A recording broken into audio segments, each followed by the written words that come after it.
भावेन देवन कळे संदेह गुरु विनान भव कैसा कळे तपिवेन दैव विद्याविन प्राप्त पूजे विनय कोण सांगे ज्ञान देव सांगे दुष्टांचे मात साधू संगती तरुण पाय। आज या ठिकाणी खरोखर आज 2 वर्ष झालं मी इथे, पण आज कसा चान्स लावला आहे महाराजांनी आमचा चान्स आज इथं लावला। आमचं नशीब उघडलं, आम्हाला फक्त वाटत आम्ही काय कीर्तनकार नाही, परंतु असा आमचे होता। पण भगवंताची कृपा आहे, महाराजांनी चान्स दिला आणि मग आमचे महाराज सगळेजण चले म्हणून योग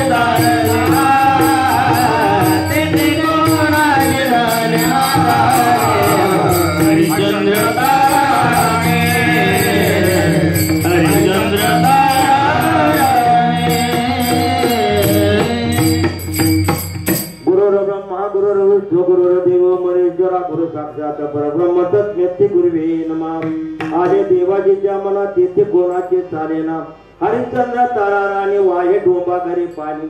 खरोखर जर भगवंताच्या मनाला आलं तर काय जागच्या जगाला पाहिजे तेव्हा हजर असो, ठीक आहे।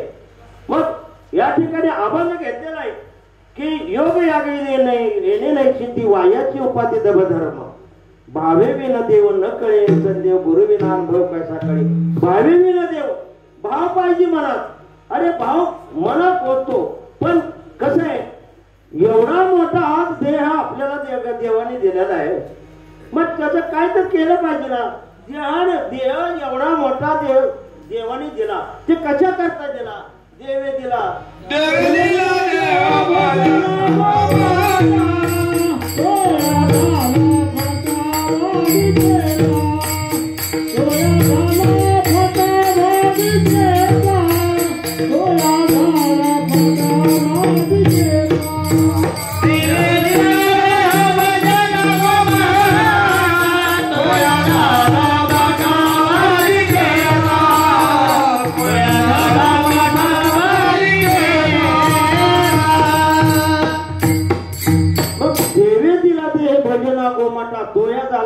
बाधिकेचा।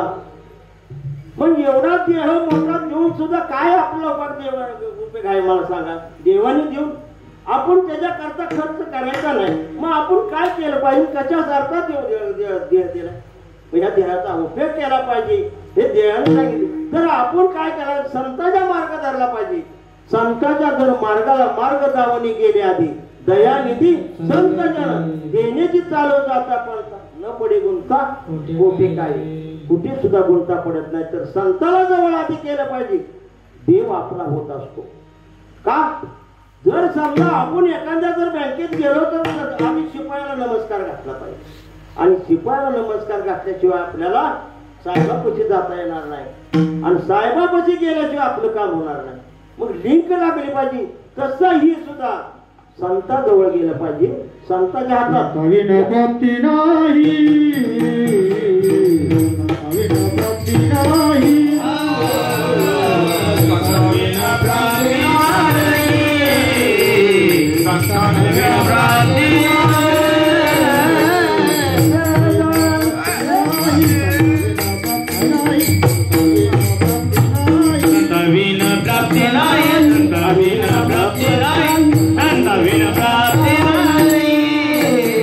हरे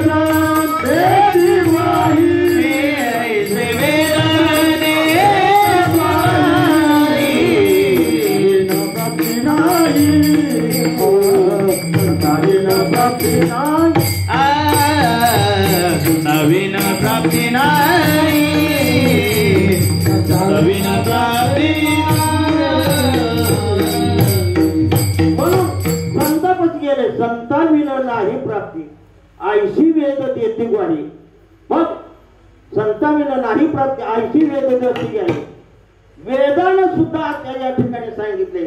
खरोखर अरे मला सांगा, अभंग हा ज्ञानेश्वर माऊलीच आहे आणि ज्ञानेश्वर माऊलीचा अभंग असताना ज्ञानेश्वर माऊलीनं आज का होईना मला सांगा जवळजवळ कितीतरी लोक त्याला त्यांच्या चरणाला लागली आणि एवढी आज सोहळा निघतो. मला सांगा 20-20 लाख मुलं माणसं या ठिकाणी पंढरपूरला जातात आणि सोहळा साजरा करतात.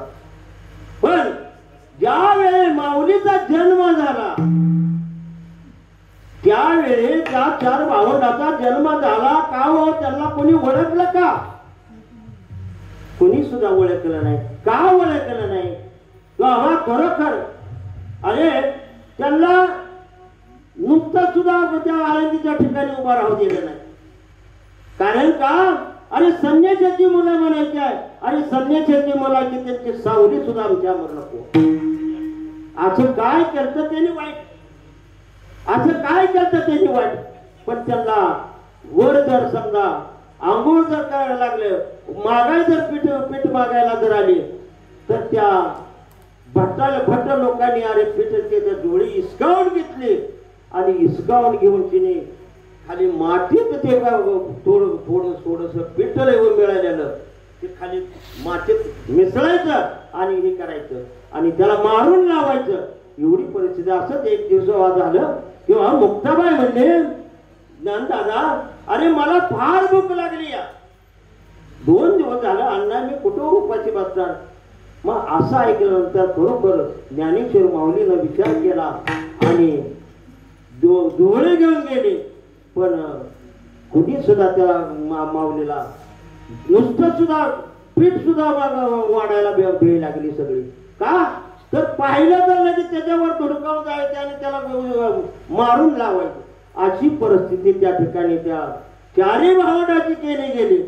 अरे ह्या 4 भावंडाची केली नव्ह, पण आईला आणि वडिलाला वाईट वाटत होत.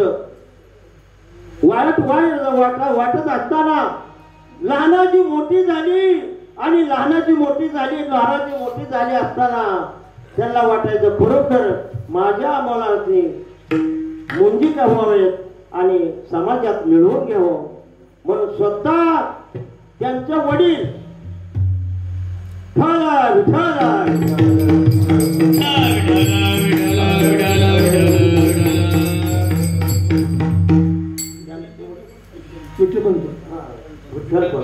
विठ्ठलपंत अरे त्यांचं वडील वाचताना विठ्ठलपंत जायचं आणि सगळ्या मार्तंड लोकांच्या ह्यांना सगळ्या पंथात त्यांना विचारायचे बाबा अरे जरी समजा म्या जरी केला असेल गुन्हा तर खरोखर माझ्या मुलाला त्याला त्रास देण्याचे काय कारण आहे? माझ्या मी बघायला तयार आहे ना. मग तुम्ही त्याचं काय असेल ते मला प्रायश्चित्त द्या. मुला लेकराचं काय वाटोळं करता माझ्या? अरे सोन्यासारखी 4 आहेत त्यांना जगू द्या ना.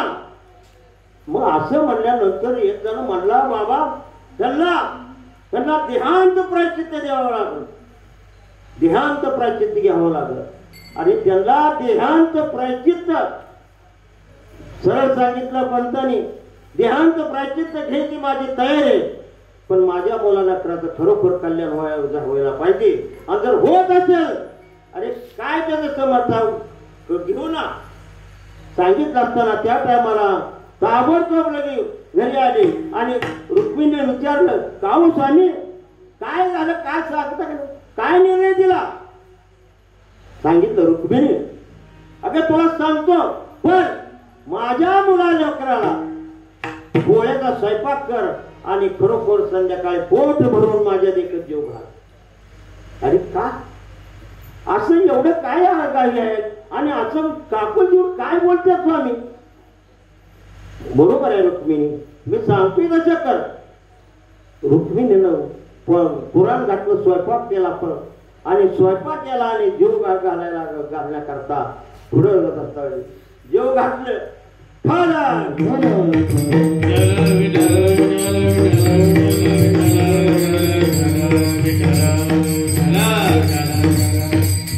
आणि कल्याण होण्यासाठी दोघांनी अरे सांगितलं काय मला सांगा रुक्मिणीला पाय निघाला तरी खाली इकडे तिकडे बघायची आणि बघून वाईट वाटून घ्यायची. तिच्यात हाक मारली रुक्मिणी मी चाललो बघ. विठ्ठल पंताला हाक मारली का रुक्मिणी ताबडतोब बघायचं सोडलं. अरे कुठल्या लेकराला पाय निघल आईला पाय निघत नाही निघणार. पण तरी सुद्धा निघून गेली आणि इंद्रायणीच्या डोहात एकमेकाला हात धरून देहांत प्रायश्चित्त केलं गेलं. आणि त्याच लेकराने आज जगाच्या कल्याणा संतांच्या युवती देह कष्ट होती परोपकारी.